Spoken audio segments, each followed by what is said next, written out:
اسلام میں باپ کو اجازت ہے کہ وہ اولاد کو بوقت ضرورت چترول، بولو نا یار، لگا سکتا ہے، اور اولاد کو حکم ہے کہ جب چترول لگے تو تمیز سے، بولو نا بھائی، کھا لیا کرو، کمپلین نہ کرے.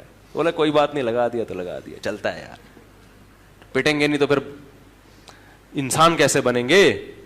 لیکن بلا وجہ نہ ماریں. آپ باپ بھی بیٹھے ہوئے ہیں یہاں پہ، خام خامے جا کے چترول شروع کر دیا آپ نے. اچھی بات تو یہ ہوتی ہے جو کام اخلاق سے ہوتا ہے وہ مار پیٹ سے نہیں ہوتا. جتنا اولاد کو عزت دے کے اس کو اس کی عزت کا خیال کریں گے اتنا بچہ اچھا نکلے گا انشاءاللہ. مار تو بالکل ایک آخری درجہ ہے، جب بالکل کسی صورت میں، جیسے پھوڑے کا پہلے علاج یہ نہیں ہوتا کہ ایک دم اس کو بلیڈ سے کاٹ دیا جائے، پہلے تو بھائی مرہم لگا لو، نہیں ہو رہا اینٹی بایوٹک کھلاؤ تو پھوڑے ٹھیک ہو جاتے ہیں اکثر. پھر بھی ٹھیک نہیں ہو رہا، پھر آپریشن کی طرف آتے ہیں. ایک دم ڈائریکٹ آپریشن کی طرف آ گئے تو اس کے سائیڈ افیکٹ بھی ہوتے ہیں. کیا خیال ہے؟ ٹھیک ہے نا. تو اس لیے جو والدین بلا وجہ اولاد پہ سختی کرتے ہیں، محبت سے بات نہیں کرتے، ان کو عزت نہیں دیتے، ان کو سمجھاتے نہیں ہیں، ان کی غلطیوں پہ چشم پوشی بھی کرنی چاہیے کہ چلو ساری چیزیں ٹھیک نہیں ہوتی، یہ غلط ہو گئی. تو ایک بندے نے مجھے خود بتایا، کہہ رہے میں اسکول میں پڑھتا تھا کو ایجوکیشن، تو کسی لڑکی کو اس نے چھیڑ دیا، اللہ معاف فرمائے، آپ نہیں چھیڑنا شروع کر دیں. جب چھیڑا ہے تو وہ لڑکی اور اس کی اماں پہنچ گئیں اس لڑکے کے گھر میں.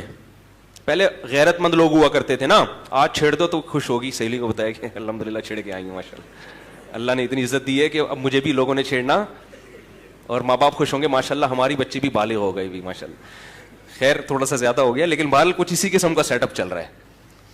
تو پہلے یہ پرانا 20-25 سال پرانا واقعہ ہے. وہ مجھے بتا رہے تھے کہ ہم نے کہیں چھیڑ دیا، آنکھ میں ٹکا ہو گیا کہیں، تو لڑکی کو غصہ آیا، میں عزت دار، مجھے اس نے ایسے کیوں دیکھا، تو اماں کو بتا دیا اس نے. اماں پہنچ گئی اس کے گھر، لڑکے کے ابا کے گھر. تو کہہ رہے وہ ابا شکر ہے گھر پہ نہیں تھے، اماں کو بتایا. تو کہہ رہے جب میری ماں کو بتایا کہ تمہارا بیٹے نے میری بیٹی کو چھیڑا ہے. صحیح ہے، اللہ کے بندوں اگر چھیڑا بھی ہے تو پورے محلے کو بتانے کی کیا ضرورت ہے بھائی، اپنی عزت اپنے ہاتھ میں ہوتی ہے نا. چلو خیر یہ صرف اماں ہی کو بتایا، لیکن یہ لوگ پوری دنیا میں مشہور کر دیتے ہیں.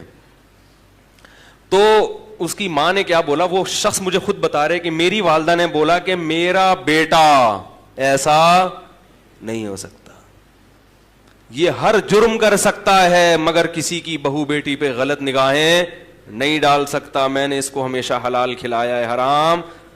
وہ بیٹا کہہ رہا ہے یار میری ماں کے جب میرے بارے میں یہ کمنٹس، تو میں تو شرم سے زمین میں، بولو بھائی، گڑ گیا. یار میری ماں مجھے اتنا اچھا سمجھتی ہے. کہہ رہے اس چیز نے مجھے مجبور کیا کہ آئندہ میں یہ حرکت، بولو بھائی، نہیں کروں.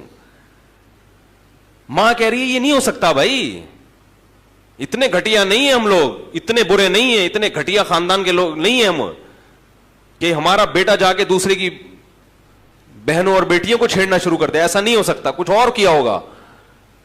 تو کہہ رہے وہ حالانکہ کہہ رہے ہم چھیڑ چھاڑ کے آئے ہوئے تھے ٹھیک ہے، لیکن ماں کی طرف سے یہ جو عزت ملی نا، کہہ رہے اس چیز نے مجھے آئندہ اس جرم سے روک دیا کہ بھائی نہیں ہوگا، اب نہیں ہوگا. جیسی ہماری ماں ہمیں سمجھتی ہے تو ہم، آج کل الٹا ہوتا ہے.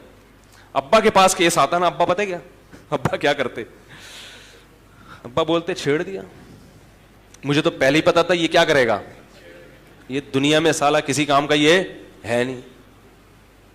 میں تو پیدا ہوا تھا جس قسم کی آنکھوں سے یہ نرسوں کو دیکھ رہا تھا، اسی وقت میں نے اندازہ لگا لیا تھا کہ یہ ٹھیک ہے بھائی. جب یہ پیدا ہوا تھا نا تو جس طرح یہ نرسوں کو دیکھ رہا تھا مجھے اسی وقت اندازہ ہو گیا تھا یہ بندہ ٹھیک. تو اس سے کیا ہوگا بھائی، اس میں اور نیگیٹو جذبات. یار میرے ابا میرے کو سمجھتے میں تو آدمی 2 نمبر ہوں، تو پھر تمیز سے 2 نمبر کیا، پھر 4 نمبر بن کے دکھاؤ نا. ایک شخص نے ہیروئن پی، نوجوان لڑکا تھا، انتقال ہو گیا، اللہ مغفرت فرمائے، حالانکہ شریف آدمی تھا. اس کی صحت تھی خراب، بیچارے کو بنتی، حالانکہ کوئی بیماری نہیں تھی مگر اس کی صحت ہی نہیں بن پا رہی تھی، ہڈیاں نکل رہی ہیں، چہرہ اندر جا رہا ہے. تو لوگوں نے کیا کہنا شروع کر دیا، یار لگتا ہے تم پیتے ہو. واقعی شکل سے بیچارہ ایسے لگ رہا تھا، حالانکہ ایسا تھا نہیں وہ. تو مجھے خود اس نے بتایا کہ لوگ نے مجھے تانا دیا کہ تم ہیروئن پیتے ہو. حالانکہ کہہ رہا میں نہیں پیتا تھا. پتہ نہیں کوئی بعض بیماریاں ٹریس نہیں کر پاتے ڈاکٹر, صحت نہیں بن رہی تھی, بالکل ہڈیاں نکل رہی تھی. کہہ رہا بالآخر میں نے جا کے پینا شروع کر. میں نے کہا جب لوگ مجھے برا سمجھتے ہیں تو میں برا بن کے دکھاؤں گا. غلط کیا اس نے, انتقال ہو گیا, اللہ تعالیٰ مغفرت کرے اس کی. لیکن جن لوگوں نے اس کو اس قسم کے تانے دیے وہ بھی اس جرم میں برابر کے شریک ہیں یا نہیں ہیں؟ تو بھائی کسی گناہگار کو زیادہ اس طرح سے آپ کرو گے نا تو اس سے گناہ پہ کیا ہوتی ہے, مزید جرت پیدا ہوتی ہے. تو اباؤں کو بھی چاہیے کہ اولاد کی تربیت میں تھوڑا سا اس کی عزت کا خیال, ارے بول لو یار, رکھ لیا کریں. بیٹا تم بڑے اچھے آدمی, ایسا تم سے ہو گیا لیکن ہمیں پتا ہے تم ایسے ہو نہیں, کیونکہ مجھ سے بھی ایک دفعہ ہو گیا تھا ایسے. ٹھیک ہے, یہ زیادہ راز نہ فاش کریں اس کے سامنے. میری تو تھوڑی سی عادت ہے دائیں بائیں نکلنے کی. ایسا نہ کہیں کہ میں بھی کر چکا ہوں. بچے کے سامنے کبھی اپنی برائی نہ آنے دو. بچوں کو جب باپ کا پتہ چلتا ہے نا باپ سے ہی غلطی ہوئی ہے تو بہت منفی اثرات پڑتے ہیں اس کے اوپر. بچے کے سامنے تو باپ کی تعریف ہی ہوگی, تمہارے باپ جیسا کوئی دنیا میں